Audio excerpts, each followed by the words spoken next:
இப்போது இது வந்து நம்ம கோலிகிஷர் கோலிகிஷர் இது வந்துட்டு இந்த லிங்கம் இருக்குது. அந்த லிங்கம் வந்து நம்ம முன்னொரு காலத்தில் பலாயிரம் ஆண்டுகளுக்கு முன்னாடியே இயற்கையை பஞ்சபூதங்களை வழங்கின அது மாதிரி இருந்த இந்த லிங்கம் வந்துட்டு சாணியால் வடிவமைக்கப்பட்டது. இந்த லிங்கம் டோட்டலாகவே ஒன்லி சாணி மட்டும்தான், மாட்டு சாணம், நம்ம பசு மாட்டு சாணம் அதெல்லாம் வடிவமைக்கப்பட்டு இந்த லிங்கம் நம்ம பிரச்சிதப்பட்டு இதில் வந்து அனைத்து ஆறுகளும் வந்து இங்கே இது பண்ணுறாங்க. இதனுடைய விரிவாக்கம் வேறு இடத்துல மேலே கோயில் நடந்துகிட்ருக்குது. பசுமாட்டு சாணத்தில் மட்டுமே லிங்கம் வடிவமைத்து இதை நாங்கள் வழிபாட்டுனுக்கிறோம். இது கோலிங்கீஸ்வரன்ட்டு. இந்த லிங்கம் முற்காலத்தில் நம்ம இயற்கை பஞ்சபூதங்களே நம்ம வணங்கிட்டு இருந்தோம். அதன் அடிப்படையில் தான் நம்ம உருவாக்கம் பண்ணி சிலைகளும் மாறி வந்து இன்றைக்கி ஆளுக்கு ஒரு சாமி வச்சு கும்பிட்டுருக்கோம். ஆனால் ஆதி காலத்துலேருந்தே 2000 ஆண்டுகளுக்கு முன்னாடியே நம்ம முன்னோர்கள் நம்ம பாட்டம் பூட்டெல்லாம் நம்ம வணங்கியிருந்தது இயற்கையும் பசுவும் வணங்கியிருந்தது. அது மாதிரி இது கோசாலை, நாங்கள் கோசாலை வச்சுருக்கு. அது வந்து ஒன்லி நாட்டு மாடு. இந்த கோசாலை இது மாட்டுக்காக அமைக்கப்பட்ட கொட்டாய், மாட்டு கொட்டாய். மாட்டுக்காக இரவில் வந்து இங்கே கட்டுவோம், மழை காலத்தில் கட்டுவோம். இது மாட்டுக்காக அமைக்கப்பட்ட ஒரு கோசாலை. இதோட கோமியங்கள்லாம் ஒரு இடத்துல நம்ம சேர்த்து அந்த கோமியங்கள் போயிட்டு ஒரு இடத்துல ட்ரைனேஜ் தொட்டி வச்சுருக்கோம். இதில் வந்து உரங்களாக நம்மளுடைய மரங்களுக்கு, செடிகளுக்கு, கொடிகளுக்கு இங்கிருந்து நம்ம எடுத்து பைப் மூலியமாக அனுப்பிச்சுட்ருக்கோம். இது வந்துட்டு நம்ம தொட்டி, இது மீன் தொட்டி. இப்போ தண்ணி கொஞ்சம் கம்மியாயிடுச்சு. இது ஃபுல்லாக மீன் தொட்டி, மீன்கள் வளர்க்குறதுக்காகவும் சின்ன ஒரு இதுக்காகவும் இது 2 பக்கம் மீன் தொட்டி வச்சுருப்போம்.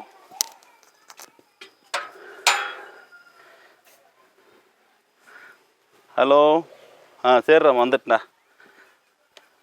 இவங்க ஒரு 3 மாதம் ஆகியிருக்காங்க. ஆண் பிள்ளைலாம் சிங்க பிள்ளை மாதிரி. எழுறா இவர் ஆண் பிள்ளை. இவர் வந்து நம்ம நாட் பிரீடு. எழுறம்மா, நம்முடைய ரேஸ்க்காக பயன்படுத்தக்கூடிய அந்த பிரீடு. நாங்கள் உள்ளே சொன்னோம் இல்லையா, கோமியன்னு சொல்லிட்டு மாட்டு மூத்திரம். இந்த மாட்டு மூத்திரத்தில் வந்து இதுக்குள்ளே நம்ம தேக்கப்படும். தேக்கி இந்த மிஷின் வழியாக பைப் லைன் கொடுத்துருக்கோம். இந்த பைப் லைன் போயிட்டு அப்படியே எல்லா தேங்காய் மரத்துக்கும் விடுவோம். நம்ம விவசாயம் எந்த டைம் பண்ணுறோமோ அது மாதிரி இடத்துல இந்த விவசாயத்தை அமுச்சு விடுவோம். இது வந்துட்டு நம்முடைய மாட்டு சாணங்கள்.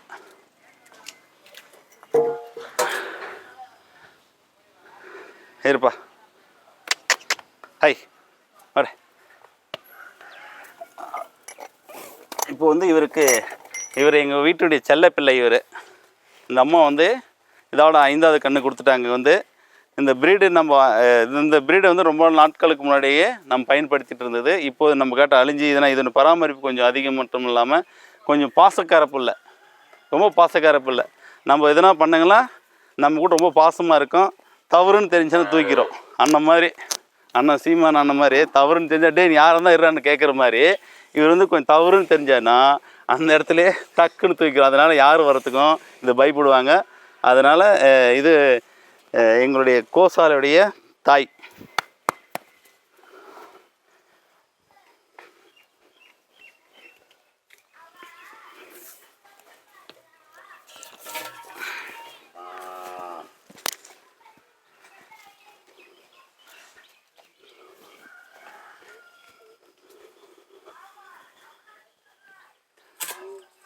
இது காலையில் எழுந்த உடனே நம்மளுடைய வேலைகள்லாம் செஞ்சு கொஞ்சம் இதாகிட்டு காலையில் எழுந்த உடனே இவங்களுக்கெல்லாம் பணி வேலைகளை செஞ்சு சாப்பாடு வச்சு அவங்களுக்கு தேவையானதெல்லாம் ரெடி பண்ணிவிட்டு நாங்கள் அடுத்த வேலைக்கு போயிடுவோம். ஐயா, இது வேற யாராவது வந்து பால் கறக்கிற வைக்கணும்? யாரும் கறக்கிறதில்ல, நானே தான் கறக்குவேன். தினமும் நானே தான் கறப்பேன். தினமும் நான் தான் கறப்பேன். ஒரு வேளை பால் எடுத்துக்கும், ஒரு வேளை வீட்டுக்கு இருக்கவும் சொந்தங்களுக்கு கொடுப்போம். இந்த குழந்தைங்க, சின்ன குழந்தைங்க வீட்டில் ஊரில் கொஞ்சம் நஞ்சு, அதாவது அதாவது அந்த குழந்தைங்களுக்கு தேவைய பால் கொடுப்போம். அவங்களுக்கு வந்து நான் பசுமாட்டு பாலை கொடுக்கறதுக்காக வேண்டி ஃப்ரீயாக கொடுப்போம், பைசா இல்லை, ஃப்ரீயாக கொடுப்போம். ஃப்ரீனா என் ஊருக்குள்ளே குழந்தை நல்லா வளர்த்து மாதிரி என்னது நோக்கத்தில் கொடுப்போம் அவங்களுக்கு. அதே மாதிரி நம்மளுடைய இவங்க இருக்காங்க இல்லையா, கர்ப்பிணி பெண்கள், அவங்களுக்கு ஒரு 7 மாதத்துலேருந்து கொடுக்கும்போது இதனுடைய நோய் எதிர்ப்பு சக்தி நல்லாயிருக்கும். குழந்தைங்களுடைய நல்ல பால் எந்த ஒரு கலப்படம் இல்லாமல், அதனால் இதை அவங்களுக்கு கொடுப்போம். மீதி நம்ம குடும்பங்கள் பயன்படுத்துவோம். இதை வந்து வணிகமயமாக்குன்னா இந்த ஒரு பாலை வந்துட்டு 150 ரூபாய்க்கு எடுக்கிறதுக்கு ரெடியாக இருக்காங்க. ஏன்னா இந்த பாலுடைய தன்மை அப்படி. நீங்கள் எருமை பாலை விட நல்லாயிருக்கும், ஷார்ப்பாக இருக்கும் இந்த பாலுடைய கண்டிஷன். அதனால் இதை வந்து அவ்வளோ ரேட் கொடுக்க எடுக்க ரெடியாக இருக்காங்க. நம்ம அதை இதே வந்து அண்ணன் சொன்ன மாதிரி பசு வளர்க்குறது அரசு பணியாகிறபோது சாத்தியமே. ஏன்னா இது வந்து ஒரு நாளைக்கு 5 லிட்டரில் காலையில் சாயந்தரம் 5 லிட்டர் கொடுக்கும். இது கரெக்டான முறையில் பராமரிக்க பண்ணும்போது அது கரெக்டான முறையில் பராமரிக்கணும்னா அவங்களுக்கு அந்த வேலையை கொடுத்தா பண்ணிட்டு போகிறாங்க. 10 லிட்டர் பால்னால் ஒரு நாளைக்கு 1500 இதில் தீவனம் வந்துட்டு ஒரு 1000 ரூபா தானே, கூட 500 போதில்ல. ஒரு மாட்டை நாம் கரெக்டாக பராமரிக்கும் போது 500 கிடைக்குன்னா 10 மாட்டை பராமரிச்சிங்கன்னா 5000 ஆயிடுச்சா? ஒரு நாளைக்கு 5000 ரூபா. 5000 ரூபான்னும் போது மாதத்துக்கு எவ்வளோ ஆச்சு? 1.5 லட்ச ரூபா. அரசு பண்ணல அவங்க ஒரு நாளைக்கு ஒரு மாதத்துக்கு 1.5 லட்ச ரூபா கொடுக்குறாங்க. எவ்வளோ பெரிய ஒரு ஐலஞ்சில் இருக்கிறவங்க தான், அதிகமாக உயர் பதவியில் இருக்கிறவங்க தான் 1.5 லட்ச ரூபா. ஒரு மாட்டை மேய்க்கும் 1.5 லட்சம் ஏன் வாங்க முடியாது? இதுதான் நம்ம என்னால் முடியும், அண்ணன் தான் சொல்கிறது முடியும். இவ்வளோக்கும் நார்மலான ஒரு முறையில் நம்ம இதை பராமரிக்கும் போதே இந்த வருமானம் இருக்கும்போது நல்ல முறையில் இன்றைக்கி இருக்கிற நவீனமயமாக்கப்பட்டு பண்ணியிருந்தா கண்டிப்பாக இதுக்கு எடுக்க முடியும்னு இது நான் டெய்லி நான் செஞ்சிட்ருக்கேன். ஒரே ஒரு கேள்வி, நீங்கள் வந்து இராணுவத்தில் இருந்தவர், இதில் எப்படிங்க அவங்களுக்கு ஈடுபாடு இருந்தது? ராணுவம் இது நம்மளுடைய தற்சார்பு பொருளாதார அண்ணன் சொன்ன மாதிரி முன்காலத்துலேருந்து நாம் இயற்கை சார்ந்தான் இருக்கிறோம். ராணுவம் நம்ம நாட்டுக்காக பாதுகாக்க போனேன். சரியா? அதுக்கப்புறம் வந்து என்னுடைய ஊரையும் என்னை இயற்கையும் நான் பாதுகாக்கணும் எனக்கு வண்ணம் வந்தது. அந்த பாதுகாக்கிறதுக்கான ஆட்கள் வந்து இன்னைக்கு மாடு மேய்க்குது ஆடு மேய்க்குது தான் கேவலமாக நினைக்கிறாங்க. அந்த எண்ணத்தில் நம்ம இருக்கவே கூடாதுன்றது. குலத்தொழில் செய்ய போறியா அப்படின்ற மாதிரி தான். குலத்தொழில் நம்ம இப்போ அப்பனுக்கு பிள்ளையா இருக்கும்போது யாருக்கு பிள்ளையா இருக்குது? மற்றவனுக்கு பிள்ளையா இருக்கக்கூடாது இல்லை? அது மாதிரி நம்மளுடைய குலத்தொழில் நம்ம செஞ்சிட்ருக்கோம். அதை நம்ம ஏன் செய்யக்கூடாது? என்ன தப்பு? இப்போ எனக்கு வர ஓய்வூதியம் இல்லாமல் இன்னும் இதே வந்துட்டு எனக்கு தனியாக தான் இருக்குது. இவங்க எவ்வளோ பாசமாக இருக்குது நீங்களே பாருங்கள். எதனா பாசமாக பாருங்கள். ஏன்டாமா பாரு, இது மாதிரி இவங்க கிட்ட பாசத்தை கொடுத்தா எவ்வளோ பெரிய மன அழுத்தம் இருந்தாலும் இவங்க கூட வந்து கொஞ்ச நேரம் பேசினாவே அந்த மன அழுத்தங்கள் எவ்வளோ போயிடுது. அது நான் உணர்ந்திருக்கேன். இது அதனால தான் இவங்களை எங்கேயும் கொடுக்காம வச்சுட்ருக்கேன். அவ்வளோ மன அழுத்தங்கள் இருந்தாலும் இந்த மன அழுத்தங்கள் அத்தனையும் போயிடுது. இவங்க கூட பேசும்போது மனதேங்களோட பேசுறத விட இவங்க கூட பேசலாம். ஐயா இன்னொரு வந்து சொல்லிட்டுறாங்கன்னா எல்லாம் படித்தவங்களா நிப்பாட்டி இருக்காங்க, யாரும் விவசாயிலாம் கிடையாது அப்படின்னு சொல்லியிருக்காங்க. ஆனால் நீங்கள் பார்க்குறப்ப பார்த்தீங்கன்னா தென்னந்தோப்பு இருக்குது, இது போக விவசாயம் பண்ணுறீங்க, இதுவும் ஆடு மாடுகளும் பராமரிப்பில் நீங்கள் வந்து வளர்த்துக்கிட்டு இருக்கீங்க. அதுவும் இல்லாமல் நீங்களே பால் கறக்கிறேன்னு சொல்கிறீங்க. இதுக்கு எப்படி மக்களுக்கு தெளிவாக ஒரு பதில் சொல்லுங்கய்யா? அதாவது படித்தவங்க தான் படிக்காதவங்க தான் இல்லை. ஒரு வேலை செய்யும் போது தன்னுடைய உணர்வோடு செஞ்சாவே அது போதுமானது. படிப்பு உன்னுடைய அறிவை வளர்த்துக்கவும் மற்றவங்களுக்கு நீ ஒரு எடுத்துக்காட்டாக இருக்குன்னு தான் படிப்பு. படித்தவங்க செய்யணும், படிக்காமல் செய்யலாம், யாரும் இந்த வேலை செய்யணும்னு எந்த இல்லை.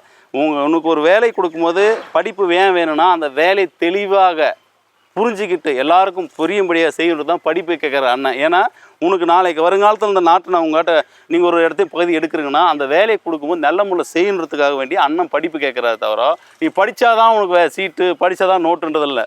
படிப்பு உன்னுடைய நாலேஜை வளர்த்ததுக்காக படிப்பை தவிர மற்றது எதுக்கும் கிடையாது. இப்போ இந்த விஷயம் செய்கிறோன்னா நான் இதை என்ன அடுத்து எப்படி நல்ல முறையில் இம்ப்ரூவ் பண்ண முடியும், நல்ல அடுத்த லெவலில் கொண்டு போக நான் திங்க் பண்ணுவேன். படிக்காதவங்க அவங்க அதே அந்த கட்டத்திலே போவாங்க, அவங்க அனுபவத்தில் போவாங்க, இவங்க புரிஞ்சுக்குவாங்க சீக்கிரம்.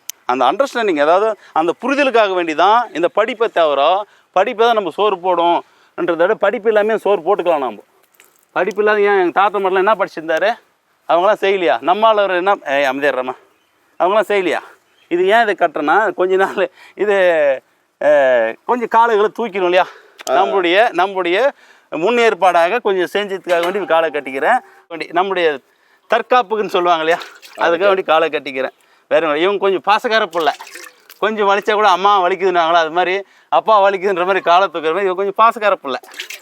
இவங்க கிட்டலாம் நம்ம உட்காந்து பேசும்போது நம்ம யாருக்கிட்ட, அதாவது உன்னுடைய மனசில் இருக்கிற வலிகளை வந்து வேற கிட்ட சொல்ல அழுன்னுவாங்க நம்ம பேர் முன்னோர்கள். யாருக்கிட்டையும் சொல்லாத மரத்துக்களை போய் உட்காந்து அழுந்துரு, அப்போ உன்னுடைய பாரங்களை குறைஞ்சிருன்னுவாங்க. அது மாதிரி எங்கள் அண்ணன் பண்ணுற கஷ்டத்தை நாங்கள் உட்காந்து இது பண்ணும்போது இவங்க கூட பேசுவோம். அம்மா இந்த மனசில் சொல்லி தான் அவங்களுக்கெல்லாம் நம்மளை கேவலமாக பேசுகிறாங்க, நீங்களாவது சொல்லுங்கள் என்ற மாதிரி நான் வேண்டுவோம், இது பண்ணுவோம். அமைதியாராம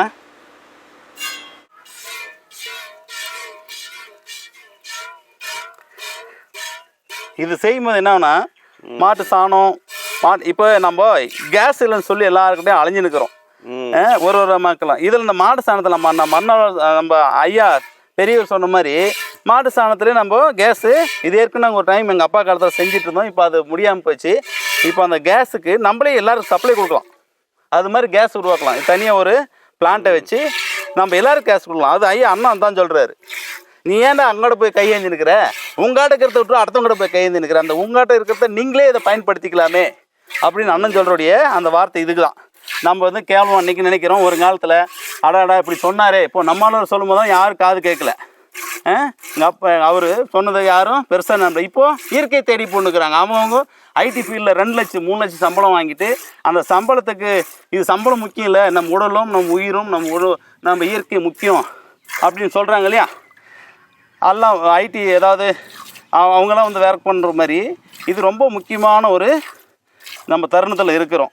ஏன்னா அந்த இயற்கையை நம்ம காப்பாற்றி எல்லாருக்கும் நம்மளுடைய முன்னோர்கள் எப்படி வச்சுருந்தாங்களோ அது மாதிரி வருங்காலத்தில் சங்கதிகளுக்கு நல்ல முறையில் நம்ம கொடுக்கணும். அதோடைய இதுதான் நம்ம பண்ணிகிட்ருக்கோம்.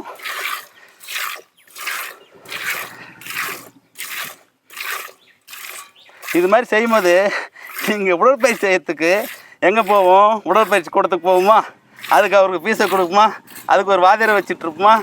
அது மாதிரி நீங்கள் எங்கேயும் உடற்பயிற்சியெல்லாம் செய்ய வேண்டாம். காலையில் எழுந்து இவங்க கூட ஒர்க் பண்ணின்னு இவங்க சாணம் தலைக்கும் போது இயற்கையான முறையில் அது வாயுவல் நம்ம காலில் இருக்க உடம்புல இருக்கிற அத்தனை விஷயத்து நோய்களும் தீர்க்கக்கூடிய சூழ்நிலை இது உருவாக்கும். இதுக்கு அண்ணன் சொல்லுது இயற்கையான ஒரு விஷயத்தை நம்ம செய்யணும் அப்படின்னு. இதெல்லாம் நாங்கள் உணர்ந்தவங்க. யாருக்கிட்ட நம்ம போய் வேலை செய்யாமல் அழகாக இப்போ இந்த பால் வந்து என் குழந்தைங்களுக்கு கொடுத்தோன்னா அவருடைய ஹெல்த் உடம்பு எப்படி இருக்கும், நல்லா இருக்கும். இந்த மாடு என் குழந்தைங்களுக்கு இந்த பால் தான் நான் கொடுப்பேன். அவங்க வளர்ந்ததுலேருந்தே இப்போ 5 ஆண்டுகள் 6 ஆண்டுகள் ஆயிடுச்சு. அந்த 6 ஆண்டு குழந்தைங்களுக்கும் இந்த பால் கொடுக்கும்போது அதே மாதிரி எங்கள் ஊரில் தேநீர் அருந்தும் போதும் இந்த பால் தான். எங்கள் விருந்தினர் யாரும் வந்தாலும் இந்த பால் தான். ஒரு நாளைக்கு 10 லிட்டர் பால். இது காலையில் 5 லிட்டரு, சாயந்தரம் 5 லிட்டரு கறக்கும். பராமரிப்பு பண்ணும் போது நல்ல முறையில் பராமரிப்பு பண்ணணும். ஒன்றும் பராமரிப்பு இல்லை, இருக்கிற உணவுகளை கரெக்டான முறையில் கொடுத்து பண்ணால் போதுமானது. இதுதான், வேறு ஒன்றும் பெரிய பராமரிப்புக்கு தேவையில்லை. இப்போ காலையில் பால் கறக்கிறது வந்து வெளியில் போகுதாங்கய்யா? இப்போது நான் என்னுடைய தேவைகளுக்கு பயன்படுத்திக்கிறேன். இப்போ என்ன குழந்தைங்களுக்கு, வீட்டுங்களுக்கு, சொந்தங்களுக்கு, அப்புறம் இந்த குழந்தைங்க வெளியில் இருக்காங்க இல்லையா, பக்க உறவுகளுக்கு அவங்களுக்கு கொடுத்துருவேன். சரி நீங்கள் ஒரு ஆளுக்குன்னா 1 மாதம் 2 மாதம் 3 மாதம் அது மாதிரி அவங்களுடைய உடல்நிலையை பொறுத்த மாதிரி இலவசமாக கொடுத்துருவேன். ஆனால் இலவசத்தை தவிர்க்கணும். நான் இலவசம் எதை கொடுக்கணும், இது வந்து நன்மைக்காக தான் கொடுக்குறோமே தவிர அவங்க தீமையை அவங்க தனி மது அறிஞ்சிட்டு எல்லாம் ஒரு இதை உனக்கு 2000 ரூபா கொடுத்துட்டு உங்கள்கிட்ட 2 லட்ச ரூபாய் கடன் கொடுக்குற வேலை இல்லை. இது நீங்க ஒரே ஒரு ட்ரிப் வந்து அண்டா குண்டா கொடுக்கறது தான் இலவசம். இது டெய்லி கொடுக்கறது வந்து சேவை. ஆமா, மக்கள் வந்து நலனுக்காக செய்யறது தான். ஆமா ஆமா, தினமும் யாரும் இலவசம் தர போறது கிடையாதுல்ல. ஆமா, ஒரு நாளைக்கு கொடுத்தா இலவசம், டெய்லி கொடுத்தா சேவை. ஆமா, வேற ஒன்றும் கிடையாது. இவர் வந்து இது வந்து எல்லாத்துக்கும் அந்த மனசு வராது இல்லைங்கய்யா. இப்போ நம்ம வந்து அந்த இதை புரிஞ்சு வச்சிருக்கீங்க, மக்கள் நல்லா இருக்கட்டும். ஆமா, பகுதி மக்களும் நல்லா இருக்கட்டும். பகுதி மக்கள் என் கூட இருக்கிறவங்க 4 பேர் நல்லா இருக்கணும், எனக்கு நல்லது தானுங்க. என் கூட சப்போர்ட். நாளைக்கு அவன் வரல, அவன் குடும்பத்தை காப்பாற்றிக்குவாங்க இல்லைங்களா. நம்மளால ஈன்றதே சில செய்வோம். என்னால் முடியுமோ என்னுடைய வருமானத்துக்கு ஏற்ற மாதிரி, என்னோட உழைப்புக்கு ஏற்ற மாதிரி வரத்தை சில செஞ்சு கொடுப்போம். என்னத்தை எடுத்துகிட்டு போக போகிறோம் உலகத்தை வச்சுட்டு? ஒன்றும் கிடையாது. நல்ல நஞ்சிலா உணவு, அன்னஞ்சம் நஞ்சிலா உணவு. நாங்களும் அது மாதிரி தான். எங்களுடைய விவசாயத்தில் எங்களுடைய அரிசி தான் நாங்கள் பயன்படுத்துறது. இயற்கை நம்ம ஐயா சொன்ன மாதிரி இயற்கை முறையில் நாங்கள் அரிசி எடுத்துக்குவோம். அதில் உடைய விளைவு கம்மியாக இருக்கும், ஆனால் பயன்கள் அதிகம். ஒரு விஷயங்கள் விளைவுகள் கம்மியாக இருக்குது, அதோட மகசூல் கம்மியாக இருக்கிறதுனாலையும் இப்போ நீங்கள் 10 மூட்டை எடுக்கிறதுல 5 மூட்டை எடுத்துங்கன்னா அந்த உணவு வந்து நஞ்சிலா உணவாக மாறுதா? அதனால் நம்ம உணவு உள்ள ஆரோக்கியமாக இருக்குதா? மருத்துவமனைக்கு போக வேண்டாவா? கண்டிப்பாக. அந்த பைசா வந்து இங்கே நமக்கு சரியாயிடுச்சா? ஒரு பக்கம் திருப்தி நானே செஞ்சு இதில் எடுத்துக்கிற ஒரு எண்ணம் வந்துடுச்சா? இது மாதிரி நிறைய விஷயங்கள் நம்மளுடைய இதை பூர்த்தி செஞ்சுக்கணும். ஐயா, இப்போ நீங்கள் வந்து இந்த பால் கொடுக்குறீங்கல்ல இங்கே உள்ளவங்களுக்கு, அவங்க வந்து தினமும் வந்து வாங்கிட்டு போவாங்களா? வாங்கிட்டு போவோம். காலையில் ஒரு டைம் வாங்கிட்டு போவோம். இரவு நேரத்தில் நமக்கு இவங்களுக்கே கொடுத்துருவோம். இவங்களுக்கு தேவைகளுக்கு எல்லாம் இவங்களே கொடுத்துருவோம். இதை கொடுத்துட்டு மீதி நம்ம தேவைகள்னா எடுத்துவோம், தேவையில்லைன்னு சொல்லிச்சுன்னா கொடுத்துருவோம்.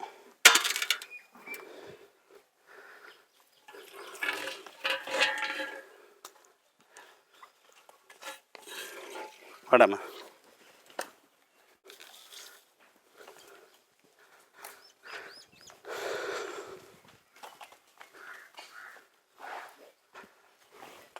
வாடா வாடா.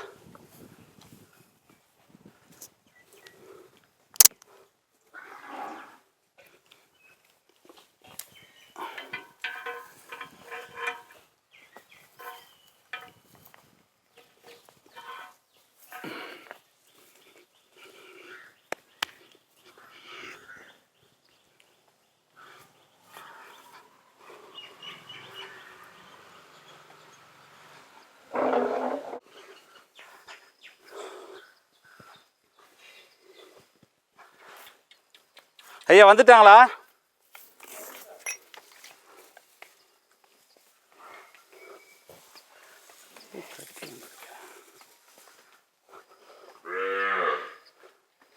வரண்டா இருறாம்மா.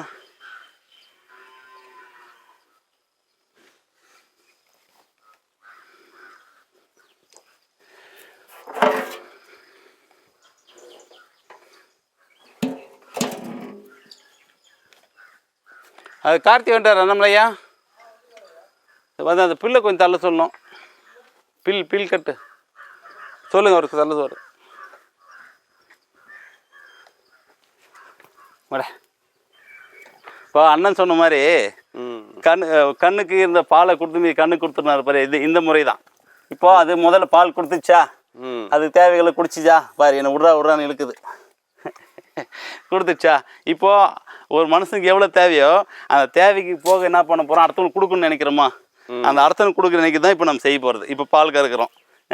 இப்போ அடுத்தவங்களுக்கு கொடுக்குன்ற எண்ணத்தை வைக்கும் போது நம்ம தேவைகள் என்ன ஆகும், தேவைகளுக்கு போக மீதி கொடுக்குன்ற எண்ணம் தான். இப்போ கணக்குட்டிக்கு எவ்வளோ தேவை நம்ம விட்டுட்டோம். இப்போ என்ன பண்ண போகிறோம், அடுத்தது அதுக்கு எக்ஸ்ட்ரா அதிகமாக தான் நம்ம எடுக்கிறோம்.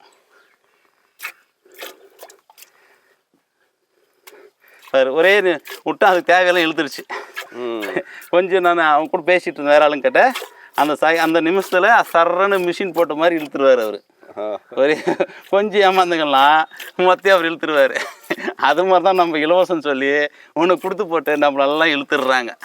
அந்த இலவசம் கொடுக்கக்கூடாதுன்றது எங்களுடைய இது. வரையும் நான் நிறைய விஷயங்கள் எங்கள் வீட்டில் எந்த ஒரு இலவசமும் நான் வாங்க மாட்டேன். எங்கள் வீட்டில் எந்த இலவசமும் எனக்கு வேண்டாம். ஆதி காலத்துலேருந்தே எனக்கு விவரங்கள் தெரிஞ்ச காலத்துலேருந்தே இலவசம் எங்களுக்கு வேண்டான்றது என்னுடைய கோரிக்கை. எங்கள் குடும்பத்தார்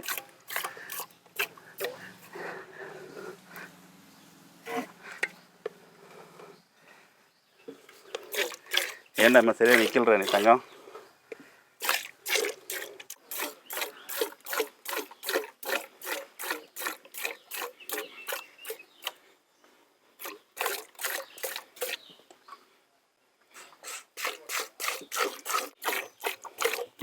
இந்த பாலை இந்த திக்னஸ் எப்படி காமிங்க பாருங்க. கிட்ட வந்து வாங்க வாங்க. பாலோட திக்னஸ்ஸு இப்போது நம்ம சொன்னோம் இல்லையா, இது திக்னஸ் சொன்னால் என்ன பண்ணுவாங்க, அவங்க கொஞ்சம் கலப்படம்லாம் கலப்புவாங்க. இது வந்து நம்ம இந்த நம்ம தாய் இந்த மாட்டு நாட்டு பால் எப்படி இருக்குன்னு நீங்களே பாருங்கள். இந்த திக்னஸ் நீங்களே பாருங்கள், நல்லா இதாக இருக்குது. அந்த திக்னஸ் தான் அதனுடைய தடிமங்கள். எருமை பால் அது ஒரு டைப் ஆஃப் கொழுப்பு. இது அது மாதிரி கொழுப்பை சேர்த்தாது, நல்ல கொழுப்பை கொடுக்கணும். பாதாம் கிஸ்மஸ் சாப்பிடணும்னு சொல்லுவாங்க இல்லையா, அந்த பாதாம் கிஸ்மஸ் சாப்பிட தேவையில்லை. இதில் குடித்தா போதுமானது. நீ 1 கிலோ 1000 ரூபா கொடுத்து வாங்குறத இது 1 லிட்டர் குடித்தா உண்மை. இது நான் என்னுடைய அனுபவத்தில் சொல்கிறேன். நான் இது மற்றவங்க சொல்கிறதெல்லாம் இல்லை, அனுபவத்தில் சொல்கிறேன். இது முதல்ல நம்ம பயன்படுத்திகிட்டு இருந்த ஒரு இதுதான், பிரீடு தான். இதை வந்து நம்ம மறந்துட்டோம். இப்போ மறுபடியும் இதை கொண்டாந்து நம்ம உருவாக்கிட்டு இருக்கோம்.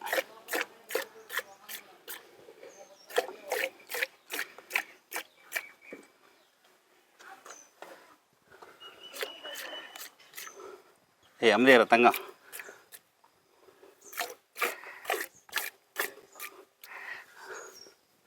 பாருங்கள் இந்த பாலோட திக்னஸ். இது பாருங்கள் பாலோட திக்னஸ்ஸு எப்படி சரியாக இருக்குது. இதெல்லாம் வந்து நீங்கள் குடிக்கும் போது எந்த ஒரு கலப்பு இல்லாமல் குடிக்க எப்படி இருக்கும் பாருங்கள்.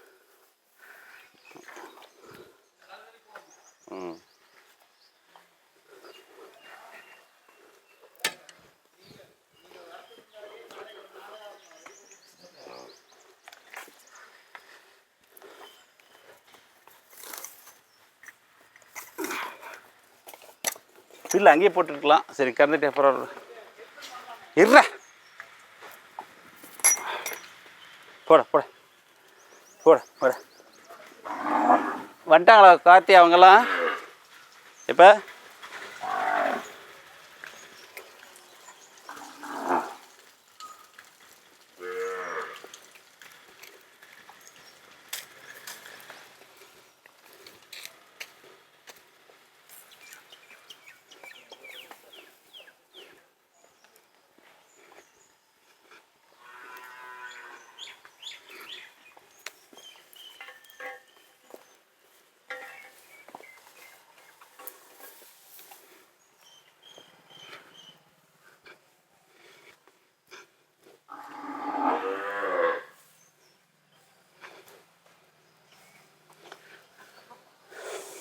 இந்த வேலியெல்லாம் அமைச்சிருக்கேன். அதை வந்து அவங்கள ஃப்ரீயாக எந்த ஒரு தடங்கள்லாம் ஃப்ரீயாக விடணும்னு பிளான் பண்ணியிருக்கேன். இது இந்த கொஞ்ச நாள் காலங்கட்டு கடந்த மாதிரி தான் செய்யணும். அவங்கள விட்டு அப்படியே ஃப்ரீயாக விட்டு அவங்க பாட்டு தன்னிச்சா சுற்றிட்டு எந்த ஒரு இடைஞ்சல் இல்லாமல் இருப்பாங்க இல்லையா?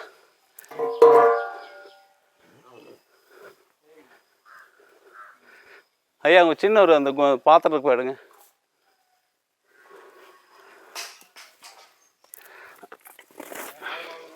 கூப்பிடுங்க, ஆளுங்க வந்துட்டாங்கல்ல. அப்படி ஏற்று ஐயா அண்ணாமலையா, நீங்கள் அப்போ வெங்கலாபுரம் ஸ்டார்ட் பண்ணுங்கள். கூப்பிடுங்க. ஓடி ஓடி ஓடி ஓடி டைம் ஆச்சு. ஓடி வெங்கலாபுரம் முத்துமட்டி போயிடுங்க. இல்லை இவர் சுந்தரபாண்டியை வந்துட்டாரா?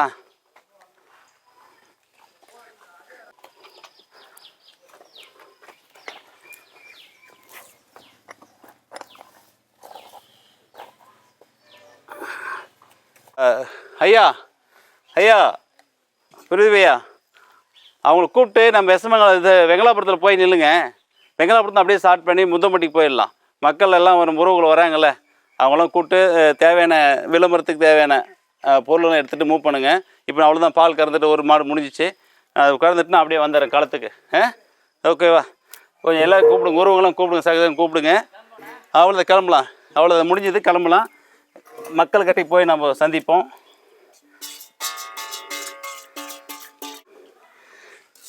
நம்ம முதல்ல எடுத்த பால் வந்துட்டு அவர் கொஞ்சம் அந்த அம்மா கொஞ்சம் கோவக்கார அம்மா, கொஞ்சம் வலிச்சா கூட வலிக்கு தாங்க மாட்டாங்க. இவங்க நம்ம வீட்லேயே பிறந்து இங்கேயே வளர்ந்து இப்போ 2வது பிள்ளையை கொடுத்துருக்காங்க இந்த அம்மா. இவங்க 2வது பிள்ளையை கொடுத்தவங்க 2வது பிள்ளை இது. அதனால் நம்ம கூட வளர்ந்ததுனால இது நம்மளுடைய உறவு, என்னுடைய தாய் உறவுன்ற மாதிரி இந்த அம்மா நினச்சிக்குவாங்க. இவங்க அதிகமாக ஏண்டாமா இவங்க எந்த ஒரு இடைஞ்சல் மாட்டாங்க. என் குழந்தைங்களும் வந்து அவங்களுக்கு பால் போடுறது, இது பில் போடுறது, தீவனம் வைக்கிறது, அவங்க பள்ளி இப்போ படிக்கிற காலத்துலேயே அவங்களுக்கு எல்லாம் இந்த சாணி ஆள்றது எல்லா வேலையும் அவங்க கொடுத்துருவேன். இவளுக்கு அவங்க படிக்கிறது 6ஆம் கிளாஸ் தான், இருந்தாலும் இதெல்லாம் வந்து நம்ம செய்யணும் சொல்லி அவங்களுக்கும் செய்வாங்க. வந்துட்டு எங்கள் துணி வேறு அவங்க ஒரு அரசு பணி, அவங்க ஒரு உயர் பதவி, அதே மாதிரி அவங்களும் ஒரு அதிகாரி இருந்தாலும் கூட அவங்களும் வந்துட்டு காலையில் இந்த உங்களுக்கு பணி விடைகள் செஞ்சுட்டு தான் போவாங்க. ஆமாம், அவங்க நான் இந்த உயர் பதவியில் இருக்கேன் அப்படின்ற எண்ணத்துலலாம் கிடையாது. இங்கே வீட்டுக்கு வந்துட்டாங்கன்னா விவசாய சார்ந்த வேலைகள் அவங்க செய்வாங்க. வீட்டு பிள்ளைகள் மாதிரி தானே இது? ஆமாம், என்னோட வீட்டு பிள்ளைக்கு எப்படி சாப்பிட அதை தான் பார்த்துக்கணும். ஆமாம், வீட்டு பிள்ளைகள் தானே. என்னென்னா இவங்க அண்ணன் சொன்ன மாதிரி அந்த காலத்துலேருந்து பெரிய கொஞ்சம் சுதந்திரமாக இப்போ சுற்றிட்டு இருந்தாங்க. இப்போ நம்ம முன்னோர்கள் கொஞ்சம் தன்னுடைய தேவைகளுக்காக இதை பயன்படுத்திக்கிட்டோம். அதான் ஏன்னா இவங்க காட்டில் அவங்க பாட்டு சுதந்திரமாக சுற்றிட்டு இருந்தாங்க. சரி, அதை கொஞ்சம் நம்ம பயன்படுத்திட்டோம். அதவே நம்ம கொஞ்சம் நல்ல முறையில் செய்யுமே. உண்மை தானுங்க.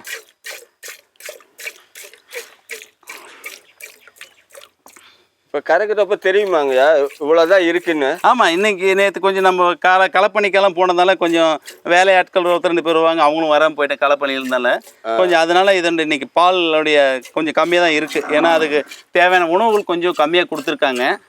அதிகமாக கொடுத்துருந்தாங்கன்னா இது வந்துட்டு ஒரு நாளைக்கு 4 லிட்டரு கறக்கும். காலையில் சாயந்தரம் ஒரு 3 லிட்டரு 7 லிட்டரு கறக்கும். இவளுக்கும் பச்சைகள் சாப்பாடுகள் கம்மியாக கொடுத்து காலத்துலேயே நல்ல முறையில் இதெல்லாம் வந்துட்டு 3 மாடு எனக்கு 30 லிட்டர் கலந்துட்டு இருந்தது. 3 மாடு 30 லிட்டரு வந்து கறந்துருக்கும். அந்த 30 லிட்டரு மக்களுக்கு கொடுத்துருவேன். அதெல்லாம் எடுத்துகிட்டு போவேன். எனக்கு தேவை போதும், எனக்கு தேவையில்லாமல் அதிகமாக வச்சுட்டு நான் என்ன பண்ண போகிறேன்? ஏன்னா எனக்கு தேவையான ஓய்வூதியம் அது போதும், அதுக்கு மேலே வச்சு என்ன பண்ண போகிறோம்? ஓகே, நீங்கள் மக்கள் பயனடையட்டும். எனக்கும் ஒரு காலையில் ஆர்மி இராணுவத்துலலாம் காலையில் அதனுடைய பயிற்சிகள்லாம் இருக்கும். அந்த பயிற்சியை வந்து நம்ம இப்படி செஞ்சுட்டு போயிடுவோமே. உடல் பயிற்சி இருக்கும், மெடிடேஷன் இருக்கும். அந்த மெடிடேஷன்லாம் பண்ணும்போது, தியானம் பண்ணும்போது, அந்த தியானத்தை அங்கே செஞ்சிங்கன்னா அதை விட வலிமை எங்கேயும் இல்லைன்னு அது என்னுடைய அனுபவம். நம்ம தியானம் செய்கிறத விட இந்த ஆனால் இது கொஞ்சம் கடினமாக தான் தெரியும். பழக்கம் தான் எல்லாமே. பழக்கம் எது செஞ்சாலும் பழக்கம். அந்த பழக்கம் வளர்ந்து பாருங்கள். இந்த பால் பாருங்கள், இது முன்னே கறந்தது, இப்போது இது கொஞ்சம் கம்மியாக கொடுத்துட்டாங்க இந்த அம்மா. காரணம் என்னன்னு கேட்டாச்சுன்னா, நேற்று உணவுகள் சரி கரெக்டான முறையில் கொடுக்கல. காரணம் நான் வேலை இந்த காலத்தில் தேர்தல் பரப்புரில் இருக்கிறதுனால கொஞ்சம் அவங்கள கொஞ்சம் கவனிக்க முடியாமல் போச்சு.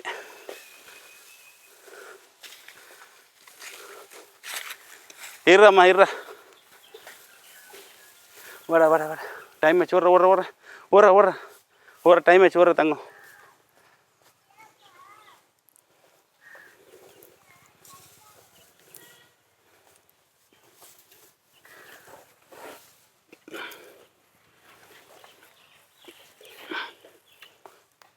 இது வந்து இந்த நம்முடைய நோய்வாய்ப்பட்டு அந்த டைமில் அவங்க மருத்துவம் செய்யும் போது இதை நம்ம கொஞ்சம் கண்ட்ரோல் பண்ணி அவங்கள அடக்கி மருத்துவம் கொடுக்கறதுக்காக வேண்டி இந்த பேரி கார்டு போட்டிருக்கோம். என்ன இருந்தாலையும் அவங்க வழிக்கு நாமளும் அப்பான்னு கற்றுவோம். அது என்ன பண்ணோம், அவங்க வேலையை அவங்க செஞ்சிடுவாங்க. எட்டி ஒதைக்கிறதுலேருந்து தூக்குறதுலேருந்து.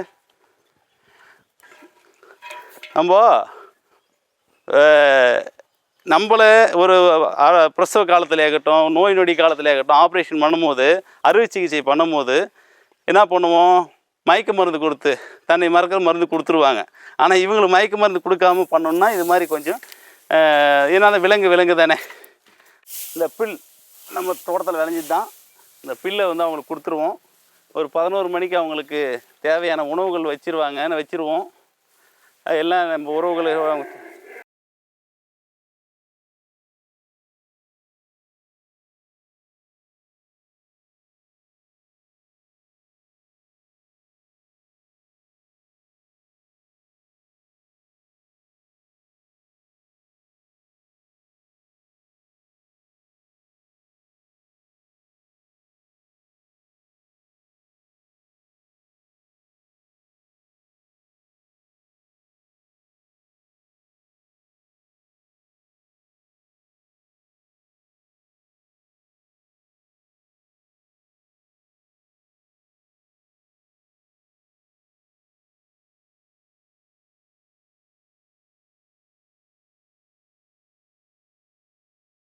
இவர் எப்படின்னா பாரு என்ன பண்ணுறாரு பாரு. இவர் கொஞ்சம் இது பண்ணால் என்ன பண்ணுவார், அண்ணன் சொன்ன மாதிரி என் பொன் பிள்ளைக்கு கை வச்சாச்சுன்னா அவன் இறுதி போய் அடங்கம் பண்ணது அவனை வெட்டி கொண்டு போய் பச்சிருன்றாரு பாரு. அது மாதிரி இவர் என்ன பண்ணுவார் பார், என் மேலே கை வச்சா அவனை விடமாட்டேனா, பழகினா கூட ஓரளவுக்கு தான் உனக்கு அனுமதி, அதுக்கு மேலே உனக்கு அனுமதி இல்லைன்ற மாதிரி இவர் பண்ணுவார். டக்குன்னு அப்படியே தூக்கிடுவார்.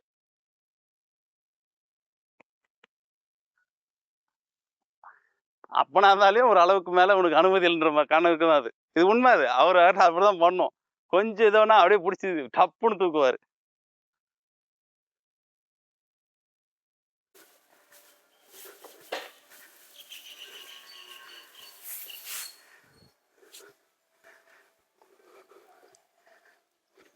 இந்த அம்மா நம்ம வீட்டிலேயே பிறந்தவங்க. அந்த அம்மா நம்ம வீட்டிலே பிறந்து இப்போ வந்து கர்ப்பமாக இருக்காங்க. 5 மாதங்கள் கர்ப்பமாக இருக்காங்க அவங்க. என்னடா ஆச்சு பையா, கட்டி வந்துட்டுக்குதே. ஏண்டா வர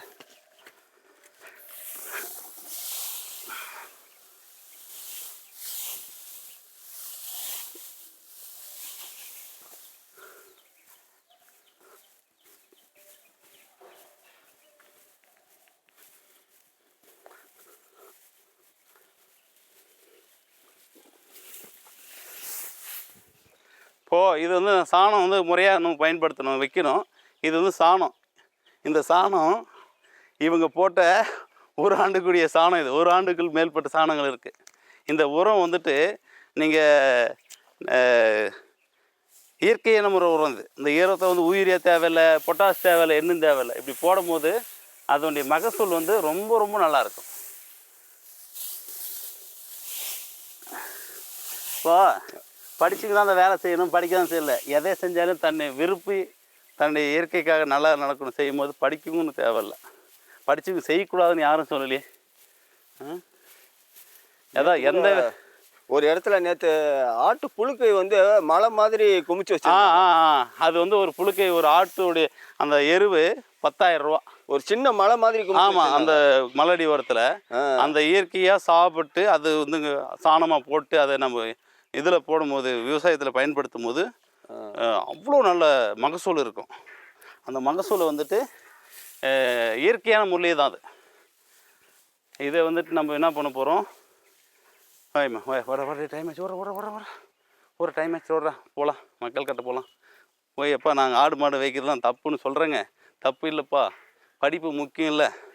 படிப்பு படிக்காத நீ ஆடு மாடு மேய்க்க சொல்லணும். படிப்பு உன்னுடைய அறிவுக்கும் உன்னுடைய நன்னடத்துக்காக தான் படிப்பு அப்படின்னு நம்ம மக்களுக்கு சொல்லுவோம். வட அதுக்கு சான்றி நானே வேறு யாரும் இல்லை அப்படின்னு சொல்லுவோம். வட ஒரு டைம் ஆச்சு, வர்றேம்மா. கோவேன்பா புல் எடுத்துட்டா, தம்பிக்கு புல் எடுத்துட்டா, புல் எடுத்துட்டு வாடியா. வெரி குட், எடுத்துட்டு வாடியா.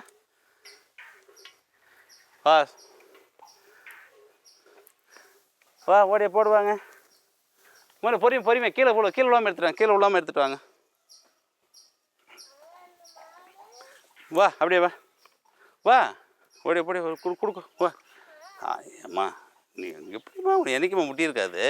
போய் போடு கிட்ட போடுறா. தேய்ச்சி விட்ரு அவளை. அவனை தேய்.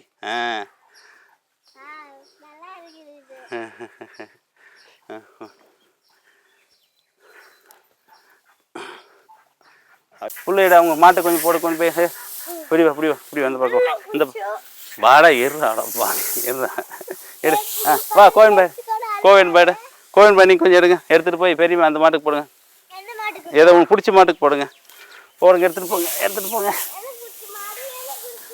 உன்னுடைய மாட்டுக்கு போடுப்பா, நீ எடுத்துகிட்டு போப்பா. உன் மாடு இருப்பா. போய் போடு, அதுக்கு போடு, எடுத்துகிட்டு போ. உனக்கு ஏதோ உனக்கு பிடிச்சிருக்கு உன்னுடைய ஃப்ரெண்டுக்கு கொடுத்துருப்போ. உன் ஃப்ரெண்டுக்கு கொடுப்போம். Very good. கோயின்பா உன் ஃப்ரெண்டுக்கு கொடுங்க. ரொம்ப பிடிக்குமா? Very good.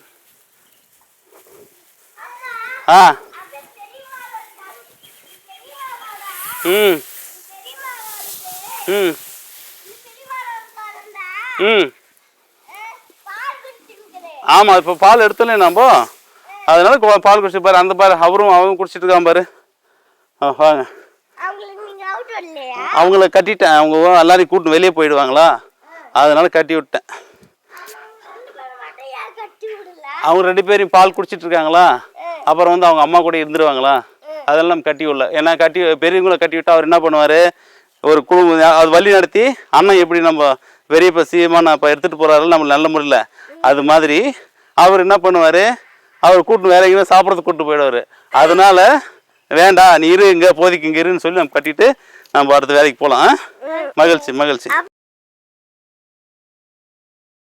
பால் எடுக்கிற வேலை இவங்க வேலை முடிஞ்சுது. இப்போ அடுத்து களப்பணிக்காக மக்கள் கிட்ட போய் நம்மளுடைய சட்டமன்ற தேர்தலுக்காக வாக்கு சேகரிக்க நடக்க போகிறேன். அனைவருக்கும் என்னுடைய நன்றி. அண்ணனுக்காகவும் விவசாயத்தை நிற்கிறோம். எல்லாருடைய ஆதரவோடு அண்ணனுக்கு நல்ல முறையில் இந்த முறை அரியணை ஏற்றத்துக்கான வாய்ப்புகளை கொடுங்க. நல்லதே செய்வோம். அந்த உலகத்துக்கு நல்லதே செய்யறதுக்காக நாங்கள் வந்திருக்கோம். தமிழ் தேசியத்துக்காகவும் இயற்கை வேளாண்மைக்காகவும் அரசு பணியாக்கிறதுக்காகவும் தற்சார்பற்ற பொருளாதாரம் இதெல்லாம் உருவாக்குறதுக்காக நாங்கள் இந்த நாட்டுக்கு நல்லது கொடுத்துட்டு போன்றதுக்காக வந்திருக்கோம். உங்களுடைய மக்கள் அனைவரும் சேர்ந்து எங்கள் அண்ணனுக்காகவும் எங்களுக்காகவும் நல்ல ஆதரவு கொடுத்து வெற்றி பெற செய்யுமாறு அனைவரும் இரு கைகளை கூப்பி உங்களை வேண்டுகிறேன். நன்றி, வணக்கம்.